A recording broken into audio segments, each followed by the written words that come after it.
शांति।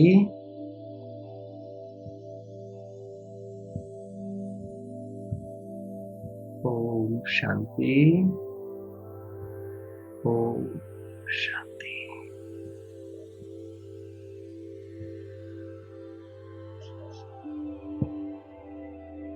प्यारे बाबा हमें एक बहुत गहरी बात बताते कि बच्चे तुम कौन हो। तुम हो राज ऋषि। कौन हो तुम? राज ऋषि। तो ऋषि और राज ऋषि में क्या अंतर है? एक है ऋषि और एक है राज ऋषि। तो ऋषि और राज ऋषि में क्या अंतर है भाई?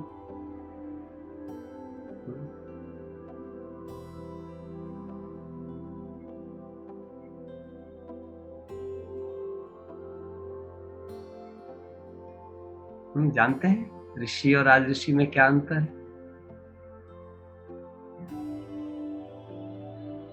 ऋषि होता है जो राजों को जानने के लिए तपस्या करता है। ऋषि कौन होता है? जो राजों को जानने के लिए, सीक्रेट्स को रिवील करने के लिए तपस्या करता है। जंगलों में बैठा रहता है, खोज करता रहता है, खोजने के लिए बैठा रहता है। लेकिन राज ऋषि कौन होता है? जो सभी राजों को जानते हुए तपस्या करता है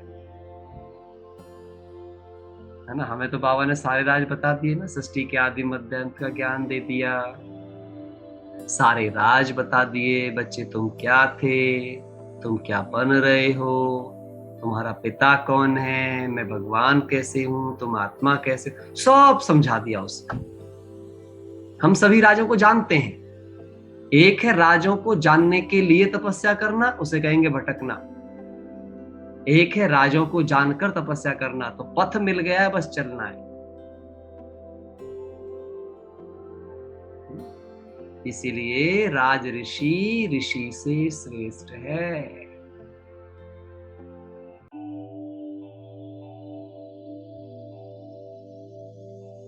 दूसरा जो राज ऋषि है वो क्या है? स्वयं का राजा है। इसलिए सभी राजाएं उसके आगे झुकेंगे।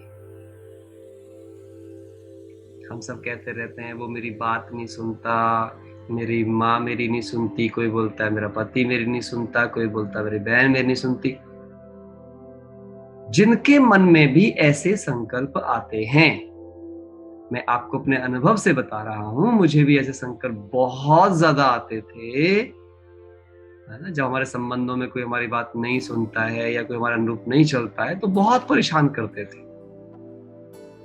लेकिन अगर कोई मेरी नहीं सुन रहा है, इसका मतलब अभी मुझ में उतनी योग्यता नहीं आई है कि वो मेरे संगत में बदल जाए।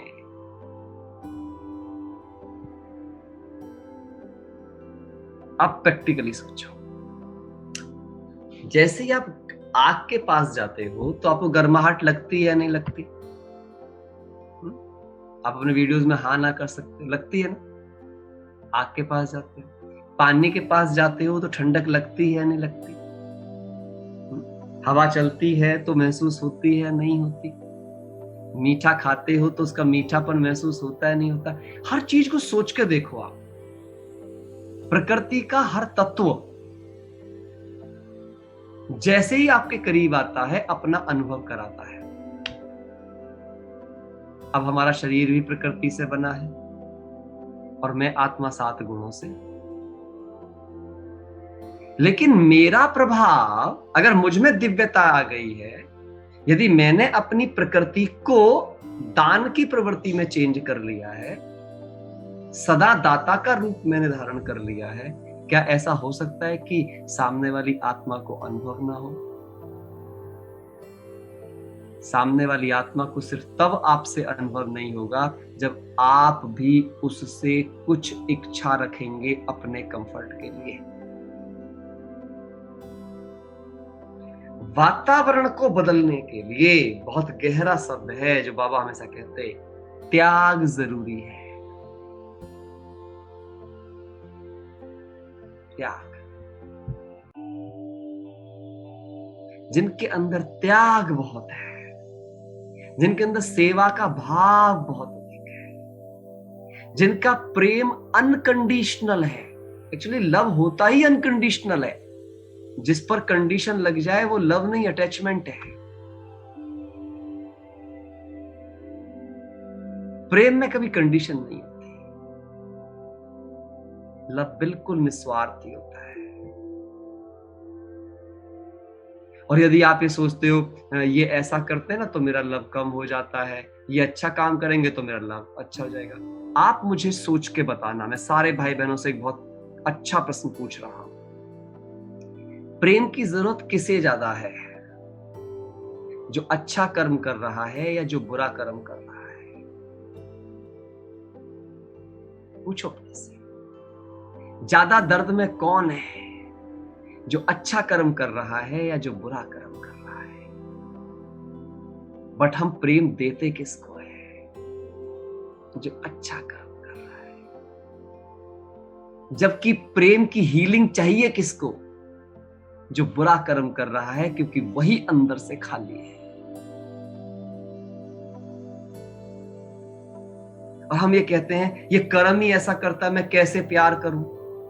अरे दवाई की जरूरत उसी को है जिसके पास दर्द है। जिसमें दर्द नहीं है वो दवा का क्या करेगा? जो खुद अच्छा है, क्या उसे सच में आपके प्रेम की जरूरत भी पड़ेगी? उसका तो खुद का प्रेम जागा रहेगा। एक और खास बात आज आपको बड़ी गहरी बताता हूं, बाबा ने अभी भी याद दिला दी है, हालांकि मैं बताता रहता हूं, कुछ आत्माएं जानती हैं जो पुराने हैं। हम सबको लगता होगा कि हम सब योग करते हैं तो परमात्मा प्रेम का अनुभव करते हैं। आप अपने आप से पूछो, हम परमात्मा प्रेम का अनुभव कर सकते हैं? कर सकते हैं दिव्या बहन? परमात्मा प्रेम का अनुभव कर सकते हैं? अब जब से ज्ञान सुन रहे हैं अब लगता है कर सकते हैं। कर सकते हैं। पहले कभी कभी होता था, केवल योग के टाइम होता था, बाकी टाइम परेशानियों में उलझ जाते थे, उसके प्रभाव में आ जाते थे। लेकिन अब लगता है कि थोड़ा थोड़ा साक्षी होना शुरू हो गया है। पहले से इन परेशानियों का असर काफी कम हो गया है। चलिए, तो आपको लगता है कि हम परमात्मा प्रेम का अनुभव कर सकते हैं? गुड। अच्छा, और किस किस को लगता है? काजल बहन, आपको लगता है परमात्मा प्रेम का अनुभव कर सकते हैं?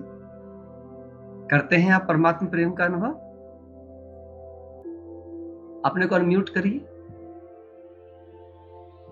करते हैं परमात्मा प्रेम का अनुभव। करते हैं। चलिए, आज मैं आपका ये कंफ्यूजन थोड़ा दूर कर देता हूं। हम में से कोई भी, सच बताऊंगा आज आपको, परमात्मा प्रेम का नहीं बल्कि परमात्मा प्रेम के द्वारा स्वयं के प्रेम का अनुभव करते हैं।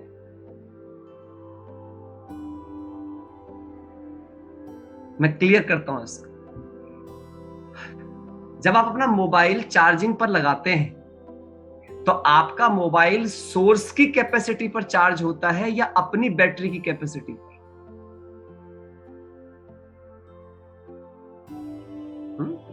मामा तो बहन, किस पे चार्ज होता है? अनम्यूट करो। हाँ भाई जी, सोर्स पर होता है। सोर्स पर होता है? कमाल क्या कर रहे भाई जी, रिपीट करना।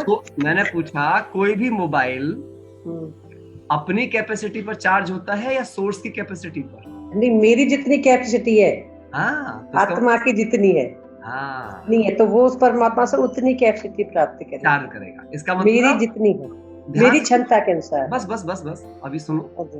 इंपॉर्टेंट क्या है? इंपॉर्टेंट क्या हुआ? अगर मेरा मोबाइल की बैटरी 3500 mAh है तो 3500 mAh ही ऊर्जा लेगी। 4000 mAh की बैटरी है तो 4000 लेगी, 5000 mAh की बैटरी तो 5000 लेगी। तो कहने का अर्थ क्या हुआ? वो तो सागर है। ये सिर्फ कहावत हो सकती है कि सागर को गागर में समा लिया। ये कहावत में अच्छी लगती है, लेकिन कभी भी सागर गागर में समाया नहीं जा सकता। हम सागर को जान तो सकते हैं। अब आप खुद सोच के देखो, यदि हम परमात्म प्रेम का अनुभव करते तो सभी को बराबर अनुभव होना चाहिए था या कम ज्यादा होना चाहिए था? सोचो। हाँ? बराबर होना चाहिए था या कम ज्यादा होना चाहिए था? क्या बोलेंगे सभी?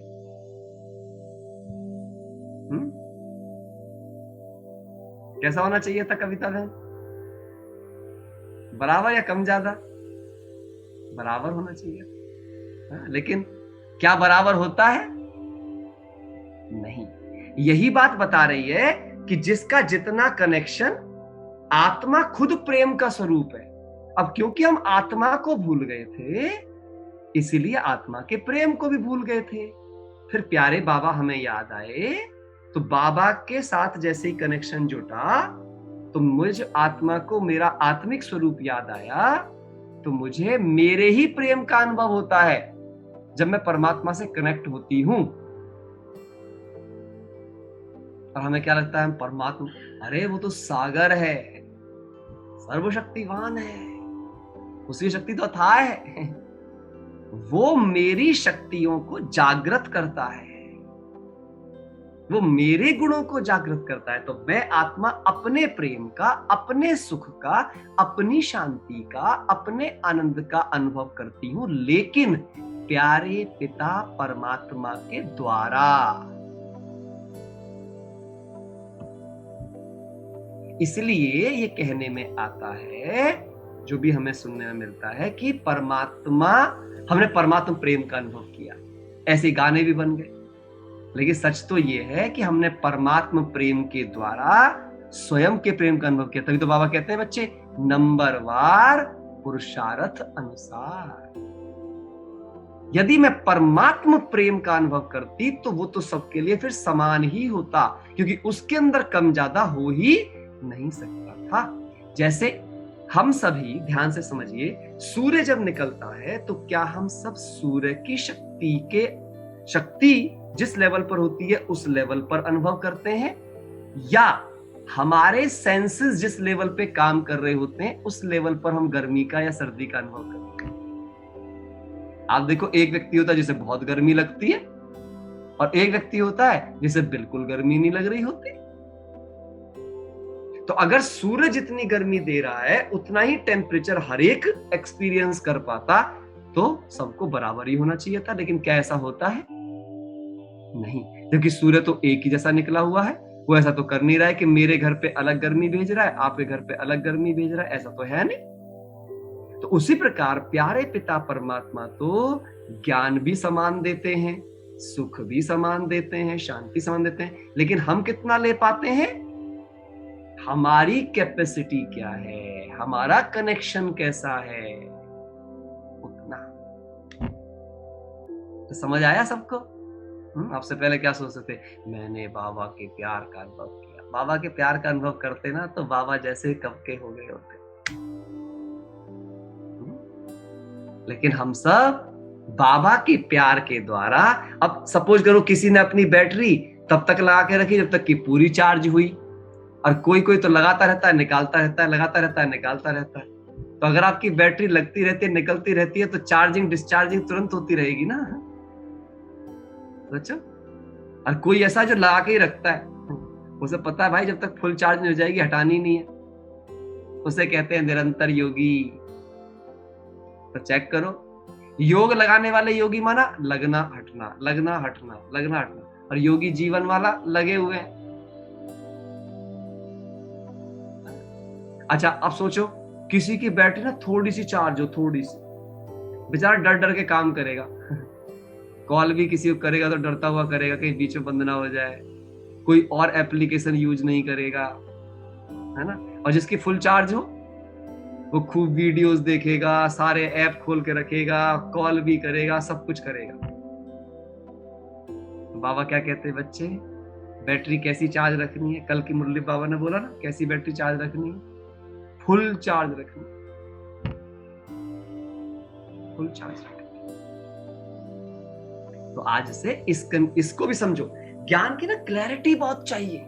ये ज्ञान जितना स्पष्ट होता जाएगा, आज ही बाबा ने अव्यक्त वाणी में क्या बोला, शॉर्ट एंड स्पष्ट। तो आज के बाद याद रखना है, मैं आत्मा सर्वगुण संपन्न थी, सर्वशक्ति संपन्न थी, 16 कला संपूर्ण थी जो सतयुग में थी, और मेरे बाबा क्या करने आए हैं? मुझ आत्मा के उन गुण शक्ति कलाओं को ज्ञान और योग, धारणा और सेवा, इन चारों के द्वारा फिर से मुझे याद दिलाने आए हैं।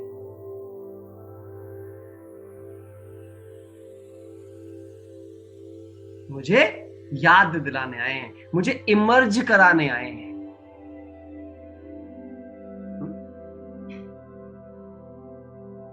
रचना बहन, हम क्या क्या सीखते हैं?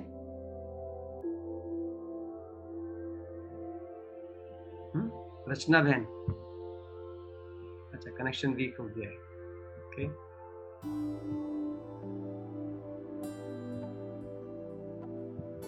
हाँ जी भाई जी।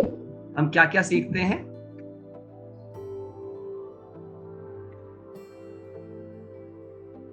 आपका इंटरनेट आवाज आ रही है? नहीं, आवाज नहीं आ रही है। कोई बात नहीं, मैं किन्हीं और से पूछता हूँ। यस महेंद्र भाई, हम क्या क्या सीखते हैं?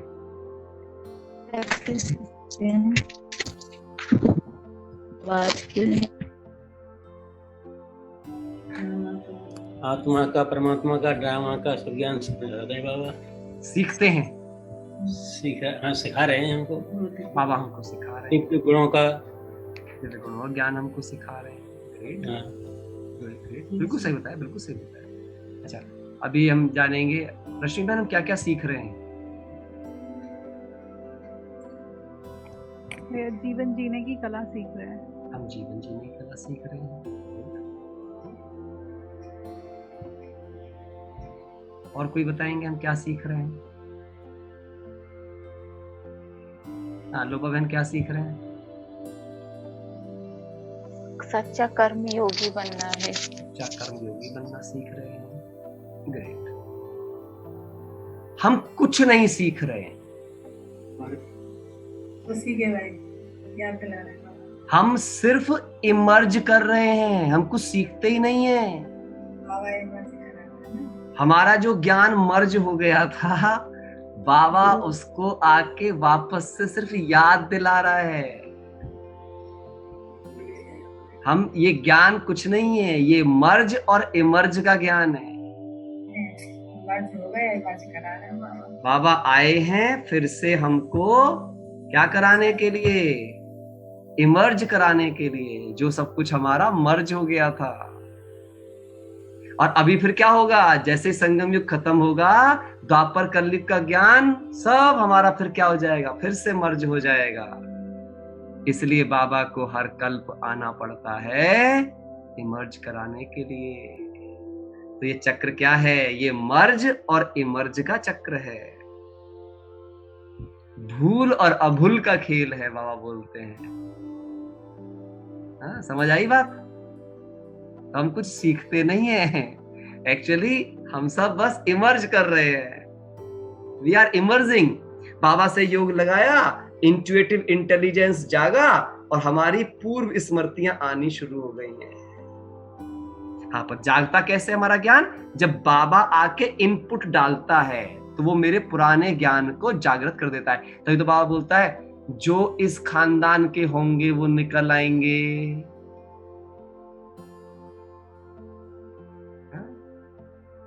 बाबा के जो बच्चे होंगे वो निकल आएंगे, किसी भी कल्चर में चले जाएं। क्यों? क्योंकि उनके अंदर क्या है? मर्ज है। जिसमें सतयुग का ज्ञान मर्ज है, सतयुग में आने वाली आत्मा का, उसका सतयुग का ही मर्ज होगा। जो त्रेता वाली है उसका त्रेता तक का ही मर्ज होगा। जो द्वापर वाली है उसका द्वापर तक का ही इमर्ज होगा। जो कलयुग वाली है उसका कलयुग तक का ही इमर्ज होगा।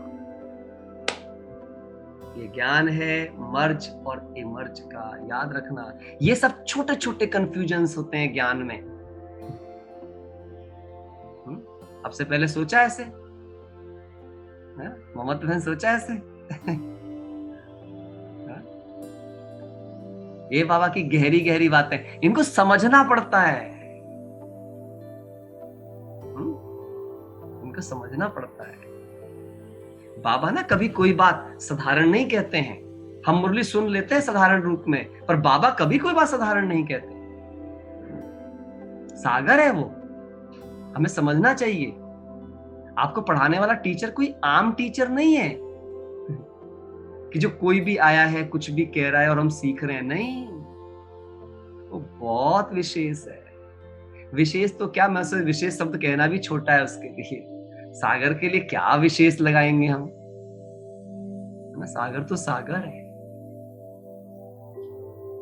इसलिए बाबा क्या कहते हैं, आप देख रहे हो अभी पीछे से कुछ बाबा वाणी चला रहे हैं, गहराई में जाओ। वरदानों में भी क्या आ रहा है, गहराई में जाओ। गहराई में रतन है। ऊपर ऊपर तो ऐसे ही खेल रहे हैं बस हम, टाइम पास। जो हम ये ऊपर ऊपर खाली मुरली सुन ली, हाँ मुरली सुन ली, 2 पॉइंट याद कर लिए, आज की मुरली काम पूरा हो गया, है ना। दुनिया में पता 2 तरह के, मैं बोलता हूँ ऐसा, ये मेरा अपना अनुभव है, मेरा अपना शब्द है, किसी ने। तो हम ना ज्यादातर लोग ना ऐसे वाले ज्ञानी योगी हैं, दिहाड़ी और तिहाड़ी वाले। जैसे वो दिहाड़ी वाला मजदूर देखा आपने, वो सुबह शाम तक काम करेगा, शाम को बोलेगा मालिक से पैसे दो, है ना, आज काम पूरा हुआ। ऐसे ही हम भी होते हैं, है ना। हम क्या करते हैं, अमृत वेला किया, हाँ जी किया, मुरली सुनी, हाँ जी सुनी, ट्रैफिक कंट्रोल किए, हाँ जी किए, शाम क्या, हाँ किया, हाँ आज के काम पूरे हो गए। उनमें क्या किया, उनसे कितनों को सुख दिया, कितनों के दिल भरे आपसे मिलके, कितनों की अंतर आत्मा ऊंची उठी आपसे मिलके, इसका कोई अकाउंट है? एक सवाल लिख लो आप सब, एक डायरी में एक लाइन लिख लो, मुझे सिर्फ एक्टिविटी नहीं करनी है, मुझे प्रोडक्टिव एक्टिविटी करनी है। मुझे सिर्फ कर्म नहीं करना है, मुझे फलदायक कर्म करने हैं।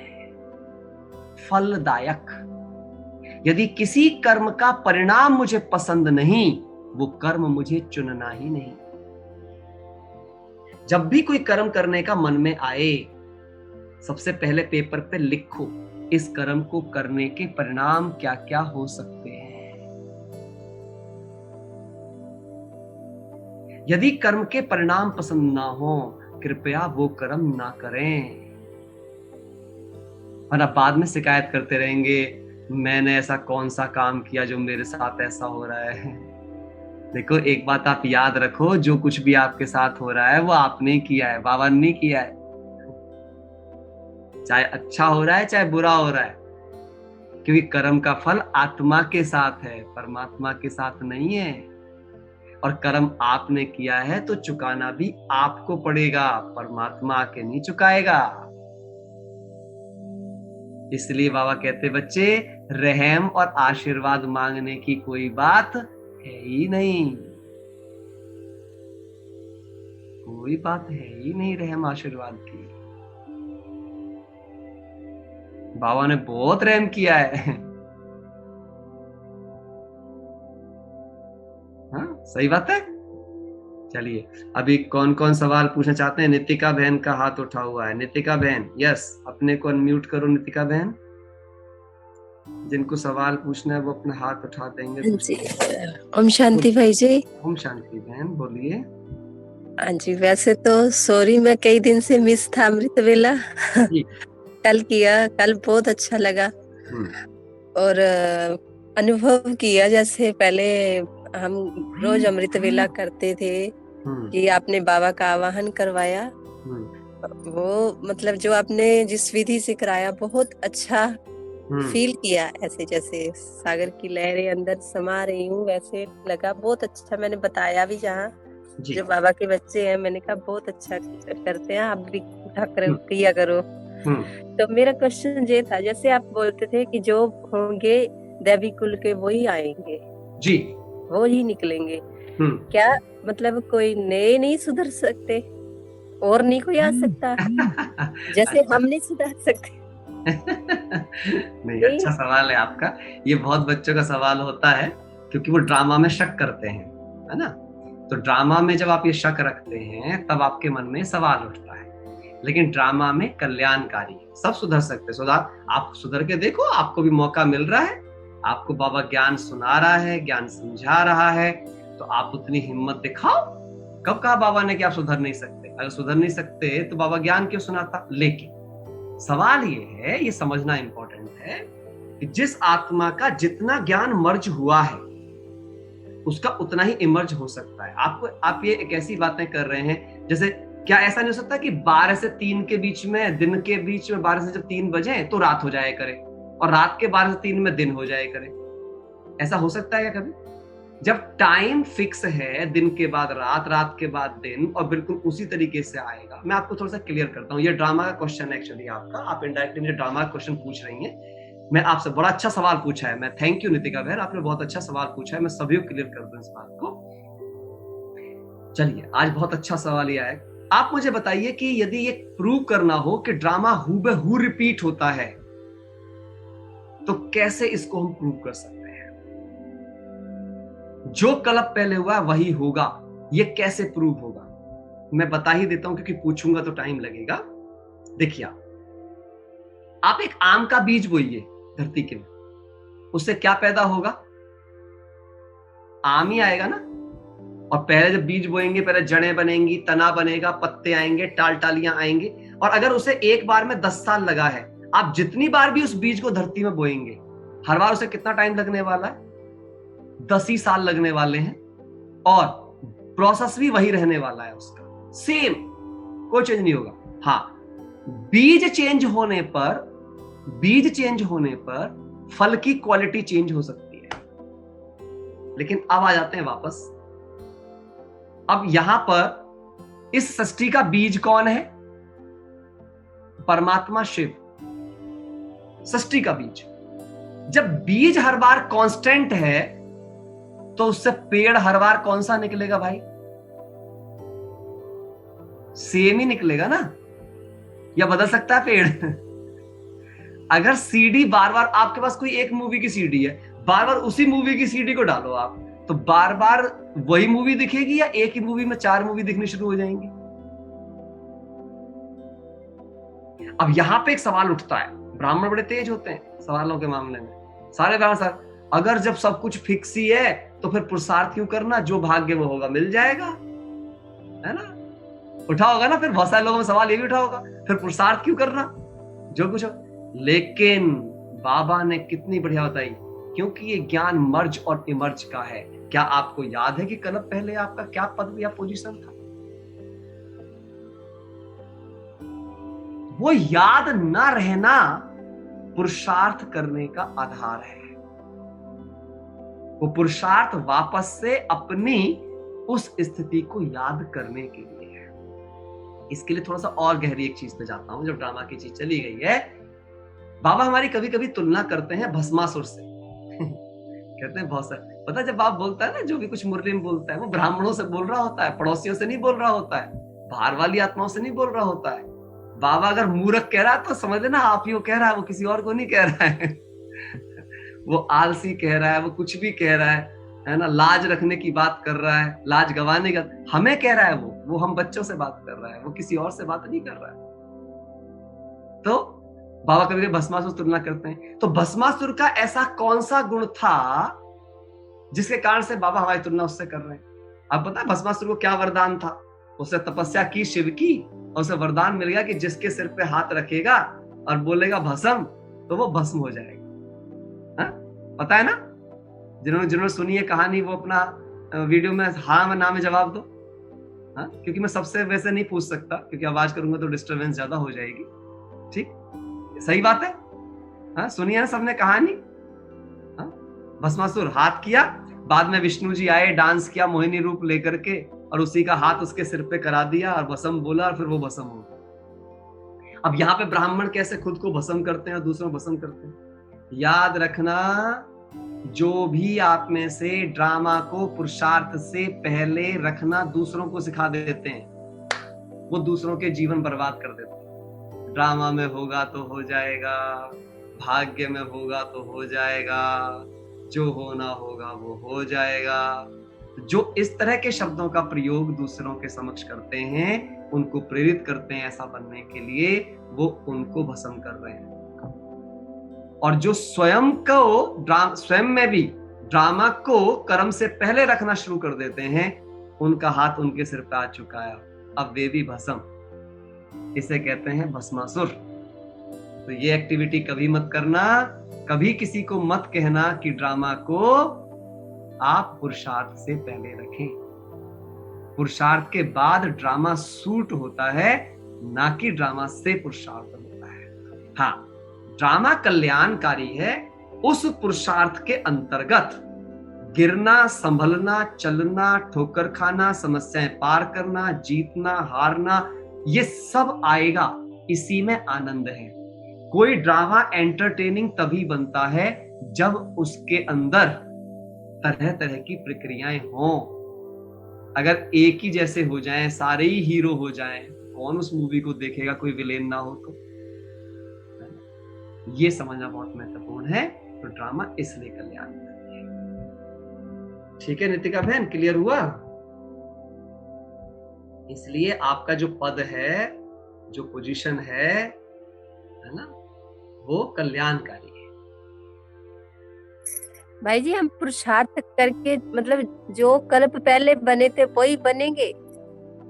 जो कल्प पहले बने थे, हाँ बिल्कुल वही बनेंगे। अब आपको क्या, आप ये क्यों मान के चल रही हो कल्प पहले आप बुरे ही बने थे? नहीं, आप ये क्यों नहीं, आप ये मान लो ना कल्प पहले आप लक्ष्मी आप ही बनी थी। अभी तो बाबा हम ऊंचते ऐसे।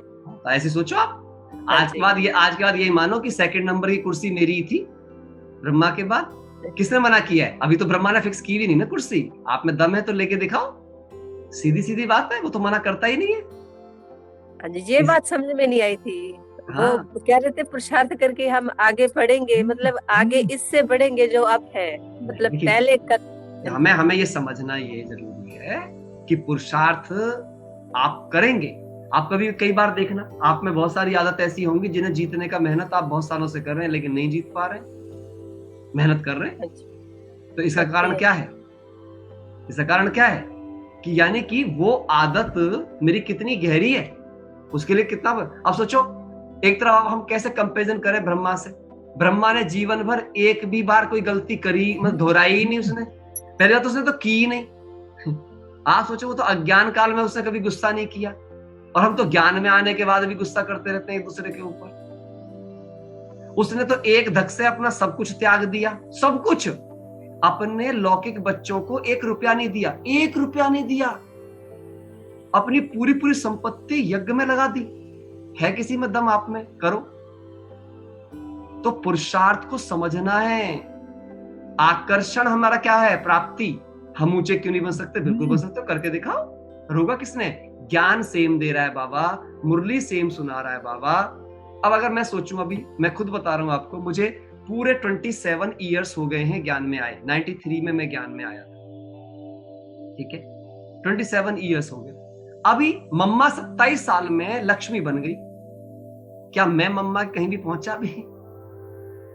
अगर मम्मा के पुरुषार्थ से कंपेरिजन करूं तो मम्मा अगर 100% है तो मैं शायद 1 या 2% ही कहूंगा अपने आप, या 10% ही कहूंगा मम्मा के सामने। मम्मा कभी एक गलती को उसने कभी दोहराया ही नहीं।